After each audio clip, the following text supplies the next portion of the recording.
If it's not broken, don't fix it. Keep the ball rolling.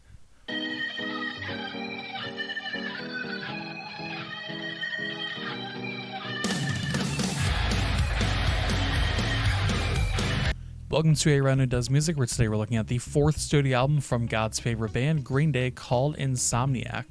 Green Day are one of the pioneer bands of the modern punk and pop punk bands that are finding success today, and their success on the previous album Dookie is what shot them fully into the atmosphere, with popular hits such as Basket Case and When I Come Around, along with many more. Here on this next album, we see a lot of the same ideas and practices with a slightly more polished approach, for better and for worse, along with darker and more mature themes that offer a different look at the band than some people may have been used to or introduced to the band with. So is this really as middling of an album as some people seem to say, or is it a hidden gem?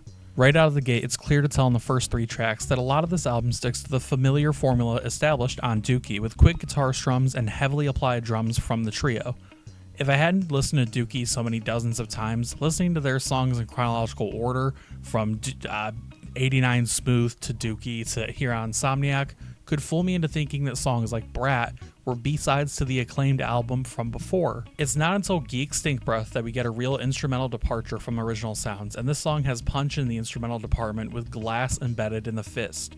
Billy Joe Armstrong goes to town on the guitar-vocal combo with lyrics that talk about nihilism and drug usage.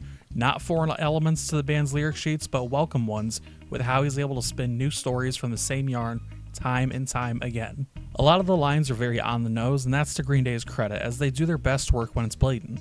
The lyrics continue to hit the core elements of the album, that being insomnia itself along with drug usage, and the most famous songs on the album, Brain Stew and Jaded, the duology from hell that most people come to this album for time and time again.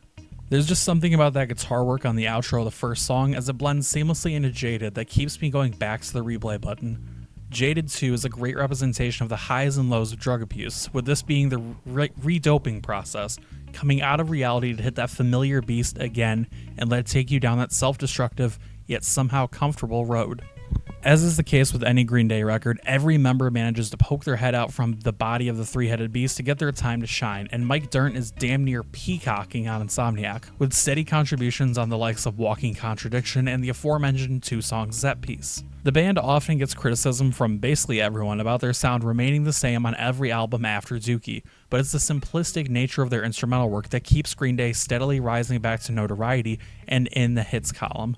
Mike doesn't often innovate, but he is one of the best alternative bassists of his generation without a doubt, as is evident on his consistency in more specific moments like on Brat. This song is an underrated song on the album too, with its own addition to the high energy first half of the album, thanks in part to the fiery plucks on bass from Mike.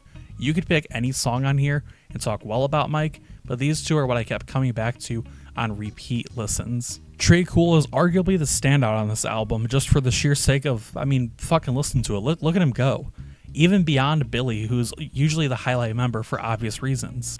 Babs Uvula comes to mind at the forefront of songs where he shines, for thriving in the repetitive nature alongside the other two, as well as doing the most unique song on said track. The next song in, 86, is also a great Tré moment, ironic considering this is arguably one of the weaker tracks from the other two members. The shift from dismissive punk to emotional punk, from Dookie to Insomniac, is an interesting one to say the least, and I think it pays off really well. Moments like Panic Song felt like precursors to the urgency found on later albums like American Idiot, while other pieces of the album felt like they serve as both tribute to the brief past and foretelling of the lengthy history still to be made. This album is often featured favorably on articles ranking the band's albums online, but talking to fans of the band themselves, I get a lot of division, and I can get why.